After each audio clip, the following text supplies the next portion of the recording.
Hello student आज हम पढ़ेंगे चैप्टर 5 10th क्लास का चैप्टर 5 क्लास 10th चैप्टर 5 यानी कि एपी सीरीज अर्थमेटिक प्रोग्रेशन मतलब एपी। ठीक है, इसको शॉर्ट फॉर्म में क्या बोलेंगे? एपी, अर्थमेटिक प्रोग्रेशन यानी कि एपी। एपी क्या है? AP A list of number है जिसके बीच का गैप जो होता है वो सेम होता है। क्या होता है AP? AP A list of number है जिसके बीच का जो गैप होता है वो सेम होता है।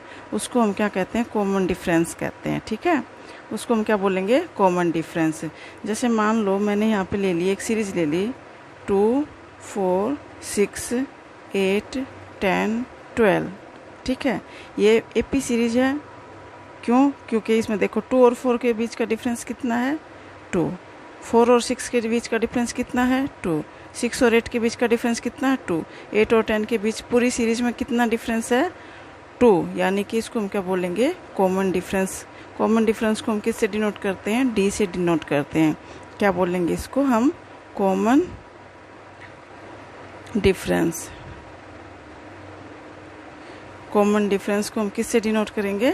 डी से डिनोट करेंगे। ठीक है, ये कितना है? यहाँ पे 2 है, तो इसको हम क्या बोलेंगे? AP series. इसको हम क्या बोलेंगे? AP series.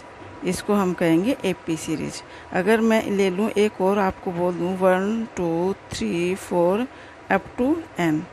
ठीक है, कहाँ तक गया? एन टर्म तक गया। तो देखो इस पूरी सीरीज में कितने का डिफरेंस है? 1 का डिफरेंस है। तो इसको हम क्या बोलेंगे? इसको भी हम क्या बोलेंगे? एपी सीरीज बोलेंगे। क्या बोलेंगे? AP series. ये भी आपकी एन टर्म की एपी सीरीज है। इसमें टोटल टर्म कितनी है? एन। इसमें टोटल टर्म कितनी थी? 1, 2, 3, 4, 5, 6। इसमें टोटल टर्म कितनी थी? यानी कि एन यहाँ पे कितना था? 6 था। एन यहाँ पे कितना था? 6 था। और यहाँ पे क्या है? एन टर्म की एक सीरीज आपको गिवन है। आपसे पूछा जाए क्या ये एपी सीरीज है, तो आप बोलेंगे हाँ, यस, ये एक एपी सीरीज है। क्यों? क्योंकि इसके पूरी सीरीज के अंदर जो है कॉमन डिफरेंस कितना है? यानी कि डी कितना है? 1 है। यहाँ पे कॉमन डिफरेंस कितना है? 1। पूरी सीरीज में आपका 1 का डिफरेंस है। ठीक है, मान लो 1, 3, 4, 5, 7, 9, 8 10। अगर मैं ये सीरीज ले लूँ तो क्या एपी सीरीज है ये? इसको आप बोलेंगे नहीं, ये एपी सीरीज नहीं है। क्यों? क्योंकि देखो 1 और 3 के बीच में कितने का डिफरेंस है? 2 का। 3 और 4 के बीच में कितने का? 1 का। 4 और 5 का? 1 का। 5 और 2 7। 7, 9, 2, 9, 1। इसमें देखो 1 और 2 का डिफरेंस है। यानी कि आपका जो कॉमन डिफरेंस है इस पूरी सीरीज के अंदर आपका डिफरेंस कॉमन नहीं है। ठीक है ना? जब कॉमन डिफरेंस नहीं होगा सीरीज के अंदर तो आपकी वो एपी सीरीज नहीं हो सकती। ठीक है, तो एपी सीरीज का मतलब, अर्थमेटिक प्रोग्रेशन का मतलब क्या होता है? कि वो सीरीज जिसके अंदर पूरी सीरीज के अंदर आपका जो डिफरेंस है वो कॉमन है, यानी कि सेम डिफरेंस है पूरी सीरीज के अंदर, उसको आप बोलेंगे एपी सीरीज। ठीक है, उसको आप क्या बोलेंगे? एपी सीरीज है। जैसे एक और एग्जांपल मैं आपको दे दूं 45, 43, 41, 39, 37, 35, 33, 31। क्या ये एपी सीरीज है? यस, इसको हम क्या बोलेंगे? AP series. क्यों? क्योंकि आप देखिए ध्यान से, यहाँ पे क्या है? 45, यहाँ पे 43 है। जब मैं 43 में से 45 को डिफरेंस करूँगी तो -2 आपका क्या आएगा? कॉमन डिफरेंस आएगा। यहाँ पे भी 41 और -43 करूँगी तो भी आपका डिफरेंस कितना आ रहा है? -2 आ रहा है। और 37 में से 39 डिफरेंस करूँगी तब भी आपका कॉमन डिफरेंस आपका कितना आ रहा है? डिफरेंस 2 आ रहा है। तो यानी कि कॉमन डिफरेंस आपका यहाँ पे क्या है? -2। तो इसको भी आप क्या बोलेंगे? AP series. इसको भी आप कहेंगे एपी सीरीज। ठीक है, तो एपी सीरीज हम किसको बोलेंगे? जिस सीरीज के अंदर डिफरेंस कॉमन होगा। ठीक है, यानी कि कॉमन डिफरेंस सेम होगा, या डिफरेंस बोले तो डिफरेंस आपका पूरी सीरीज के अंदर सेम होगा, उसको हम क्या बोलेंगे? एपी सीरीज कहेंगे। ठीक है, तो आप एक बात यहाँ ध्यान देना, देखो ये मैंने आपको पहले ली थी 2, 4, 6, 8, 10, 12, ये मैंने सीरीज ली थी।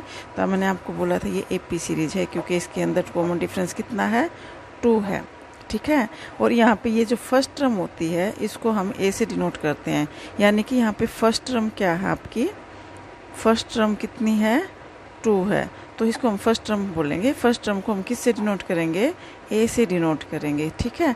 तो यहाँ पे ए आपका कितना है, टू है तो ए आपका कितना है, टू है। डी आपका कितना है, टू है। तो आप आराम से सीरीज लिख सकते हो। देखो ये टू में ऐड किया, यानी कि मैंने ए में ऐड किया टू, ठीक है। यहाँ पे देखो यहाँ ए कितना है, टू है, ए में मैंने ऐड किया टू, तो ए में कितना, टू है ना, ए आपका टू है। तो ए प्लस में डी, ए प्लस डी, यानी कि ए में मैंने टू ऐड किया तो मेरी सेकंड टर्म आ गई टू प्लस टू, फोर। तो फिर मैंने ए प्लस डी में डी ऐड किया, क्या आ गया, ए प्लस टू डी आ गया। ए प्लस टू डी कितना हो गया, यानी कि टू प्लस में टू इंटू में टू, यानी कि कितना आ जाएगा, 4 और 2 6। तो यहाँ पे कितना आ गया, 6 आ गया। तो थर्ड टर्म आपकी क्या आ गई, 6 आ गई। तो यहाँ पे देखो इसको हम बोलेंगे A1 यानी कि इसको हम T1 भी बोल सकते हैं, ठीक है ना। फर्स्ट टर्म को हम किससे डिनोट करते हैं, A1 या T1 से। T क्यों, क्योंकि टर्म है, ठीक है ना। टर्म को हम T से डिनोट कर रहे हैं, तो A1 या T1। तो ये कितना है आपका, A, ठीक है। और ये आपका हो गया, जैसे मान लो यहाँ पे मैंने बोला 2 है ये, और A2 यहाँ पे कितना है, ये किससे डिनोट करेंगे, T2 से या A2 से। आप जिस मर्जी से कर सकते हो, A1 से भी, A2 A से भी कर सकते हो और T से भी कर सकते हो। ये दोनों का मतलब सेम ही है। या चाहे आप A1 लिखो चाहे T1 लिखो, दोनों में से एक लिखना, आपको दोनों नहीं लिखना है, ठीक है। या तो आप या इसको डिनोट करो A1 से या डिनोट करो T1 से टर्म को, ठीक है। हाँ जी, A2 is equal to T2, यानी कि A कितना है, A मैं ऐड करूँगी तभी तो सेकेंड टर्म आएगी ना। तो कितना है 2, D कितना है 2, तो कितना आ गया 4। अब A3 कितना आ गया, यानी कि A प्लस में कितना आएगा, D में एक D और ऐड करूँगी, मैं इस D में एक D और ऐड करूँगी तो कितना हो जाएगा, 2D हो जाएगा। यानी कि आपको 2D ऐड करना है। A कितना है 2 इंटू में 2D कितना है 2, तो कितना आ गया, कितना आ गया 6 आ गया। तो यहाँ पे आपने एक बात देखी, एक बात नोट की, A1 को हम किससे डिनोट करते हैं, A से करते हैं। A2 क्या हो जाएगा, A प्लस डी। A3 क्या हो जाएगा, A प्लस 2D, ठीक है। हाँ जी, तो यहाँ पे देखिए आपका क्या आ गया, यहाँ पे A1 क्या है, यानी कि A1 आपका A है, A2 आपका क्या है, A प्लस में D, A3 A प्लस में 2D, A4 A प्लस में 3D। ये सीरीज ऐसे चलती जाएगी। तो AN किसके इक्वल आ जाएगा, AN किसके इक्वल आ जाएगा, A प्लस में। आप ध्यान देना, जब A4 टर्म मैंने ली है तो यहाँ पे 3 है, यहाँ पे A3 जब मैंने लिया है या तो 2 है, A2 मैंने लिया है तो यहाँ पे क्या है, ओनली 1D है, ठीक है। तो यहाँ पे N टर्म है तो N-1 आ जाएगा ना, यानी कि एक कम लूँगी मैं, तो ये आपका हो जाएगा A is equal to N-1 into में D। तो ये आपकी बन गई जर्नल फॉर्म ऑफ AP। तो AP की जर्नल फॉर्म क्या बनेगी, general form of AP, general form of AP क्या बन गई, A, ठीक है, A plus D, A plus 2D up to A plus में लास्ट टर्म क्या होगी इसमें, N-1 इंटू D, ठीक है। तो ये तो आपकी जर्नल फॉर्म ऑफ AP बन गई, और जर्नल फार्मूला आपका बन गया ये आपका जर्नल फार्मूला बन गया, क्या, ये आपका जर्नल फार्मूला ऑफ AP, ठीक है। टर्म निकालने का आपका जर्नल फार्मूला क्या बन गया, जर्नल फार्मूला बन गया ऑफ AP का जर्नल फार्मूला टर्म निकालने का क्या बन गया, AN इज इक्वल टू में A प्लस में N-1 इंटू में D, ठीक है। जैसे देखो अब ये फार्मूला बन गया, आप आराम से जितनी मर्जी टर्म निकाल सकते हो। अगर आपसे पूछा जाए यहाँ पे डी आपको गिवन है, मान लो डी आपको दे दिया, गिवन है यहाँ पे डी आपको गिवन में है, डी कितना है, मान लो 3 दे दिया डी आपको, ठीक है। और एन आपके पास निकालना है। फर्स्ट टर्म आपको दे दी, फर्स्ट टर्म को हम किससे डिनोट करते हैं, ए से, यानी कि फर्स्ट टर्म को किससे डिनोट करते हैं, ए से। तो ए आपको, ये फर्स्ट टर्म आपको दे दी, मान लो 5 दे दी यहाँ पे, ठीक है। तो आप आराम से यहाँ पे, अगर मैं बोलूँ कौन सी टर्म निकालनी है आपको 10th टर्म निकालनी है। Find the 10th term of AP, find the 10th term of AP, यानी कि आपको AP की 10th टर्म फाइंड करने के लिए बोल दिया जाए तो आप कैसे फाइंड करेंगे। आपके पास जनरल फार्मूला आ गया, AN इज इक्वल टू में A प्लस में N-1 इंटू में D। यहाँ पे A आपको गिवन है कितना, 5 है, D आपको कितना गिवन है, 3 है, तो N यहाँ पे कितना हो जाएगा, जो ये 10th टर्म जो है, 10 का मतलब क्या हो गया, N आपके पास आ गया 10, यानी कि n आपका कितना हो गया, यहाँ पे 10 हो गया। तो मैं n की जगह क्या पुट कर दूंगी, 10 पुट कर दूंगी। तो 10 पुट कर दूंगी तो यहाँ पे देखो आप, a कितना है 5, n कितना है 10, बीच में प्लस का साइन है, सॉरी, 10 1 माइनस 1, d कितना है आपके पास, इंटू में 3, ठीक है। तो A10 को आप आराम से निकाल सकते हो, ये कितना आ गया, 5 प्लस में 9 इंटू में 3, यानी कि A10 आपकी कितनी आ गई, 5 जमा में 5 प्लस में 27, तो कितना आ गया 32। तो A10 आपका कितना आ जाएगा, 32 आ गया, ठीक है। A1 आपका कितना आ गया, 32।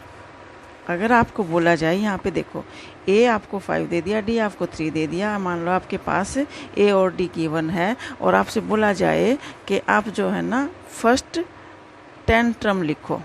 ये तो हमने फाइंड की है 10वीं टर्म, ठीक है ना। ये आपने क्या फाइंड किया है, 10वीं टर्म, ये आपकी 10वीं टर्म आ गई 32। आपसे बोला जाए कि 10 टर्म AP की 10 टर्म लिखनी है, तो आप आराम से लिख सकते हो AP की 10 टर्म। देखो फर्स्ट टर्म आपके पास कितनी है, 5, फर्स्ट टर्म कितनी है आपके पास, 5, ठीक है। तो सेकंड टर्म क्या हो जाएगी, 5 प्लस में 3, A प्लस में D, A प्लस में D, A कितना है 5, D कितना है 3, तो सेकंड टर्म कितनी आ जाएगी 8, थर्ड टर्म कितनी आ जाएगी 8 में फिर ऐड करो, सेकंड टर्म में फिर मैं D ऐड करूँगी, तो क्या हो जाएगा 8 प्लस में 3 11, फोर्थ टर्म कितनी हो जाएगी 11 में फिर 3 D ऐड कर दो, थर्ड टर्म में फिर, तो हम D ऐड करते चलेंगे ना, तो ये आपकी ऐसे चलती जाएगी सीरीज। तो ये लास्ट टर्म मान लीजिए 10th टर्म कितनी हो जाएगी 32, तो ये आपकी क्या बन गई, एक AP सीरीज बन गई। क्या बन गई, AP सीरीज।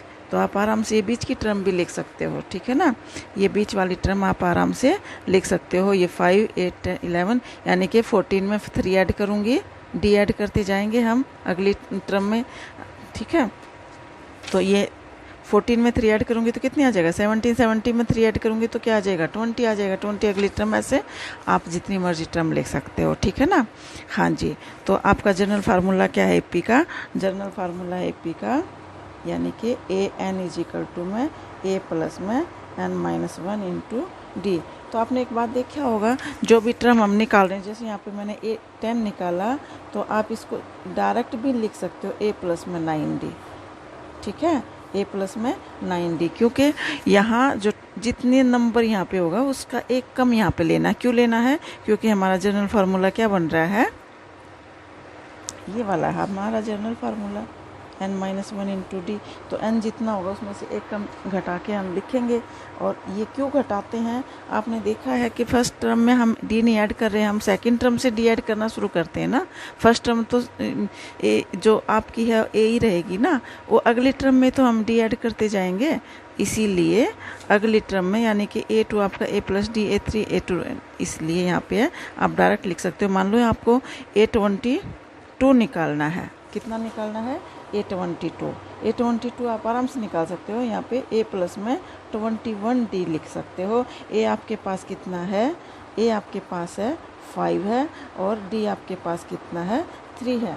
तो ये कितना आ जाएगा, A22 आपका कितना आ जाएगा, ये 5 प्लस में 3 × 3 6, तो ये आपका हो जाएगा 68। तो 821 आपकी कितनी हो जाएगी, या आप इसको टी से भी डिनोट करते हैं, यानी कि T22 कितना आ गया, 68 आ गया, बात इक्वल है। तो हम आपने देखा एपी सीरीज अर्थमेटिक प्रोग्रेशन, ये आपका इंट्रोडक्शन था अर्थमेटिक प्रोग्रेशन का। अर्थमेटिक प्रोग्रेशन का मतलब क्या है, वह सीरीज जिस सीरीज के अंदर डिफरेंस कॉमन होता है, ठीक है, यानी कि जो डी होता है वो पूरी सीरीज के अंदर इक्वल होता है। तो उसकी फर्स्ट टर्म को हम बोलते हैं, ए से डिनोट करते हैं, और डिफरेंस, कॉमन डिफरेंस को हम डी से डिनोट करते हैं, ठीक है। तो आप जनरल फॉर्म उसकी क्या बन गई, ए, जनरल फॉर्म आपकी बन गई ए प्लस डी, ए प्लस 2d, ए प्लस में लास्ट टर्म nth टर्म कौन सी बनेगी, a प्लस में n-1 इंटू डी। तो ये आपकी जनरल फॉर्म ऑफ एपी बन गई है। जनरल फार्मूला ऑफ एपी का क्या बन गया, ये वाला बन गया, A N is equal to में a plus n-1 into D. तो ये बात आपको पता होनी चाहिए चैप्टर शुरू करने से पहले कि एपी सीरीज क्या होती है। एपी सीरीज जो है, सीरीज होती है जिस सीरीज के अंदर डिफरेंस जो है वो कॉमन हो, पूरी सीरीज के अंदर कॉमन डिफरेंस इक्वल हो, ठीक है। फर्स्ट टर्म को ए से डिनोट करते हैं, सेकंड टर्म को ए प्लस डी, ठीक है, और कॉमन डिफरेंस को हम डी से डिनोट करते हैं। और जनरल फार्मूला हमारा क्या बनेगा, ए एन इक्वल में ए प्लस n-1 इंटू में डी। तो ये था आपका इंट्रोडक्शन ऑफ अर्थमेटिक प्रोग्रेशन, ठीक है। अब हम स्टार्ट करेंगे अगले वीडियो में आपका चैप्टर 5.1, यानी कि चैप्टर 5 की एक्सरसाइज 1 हम स्टार्ट करेंगे अगले वीडियो में, ठीक है। तो ओके, बाय।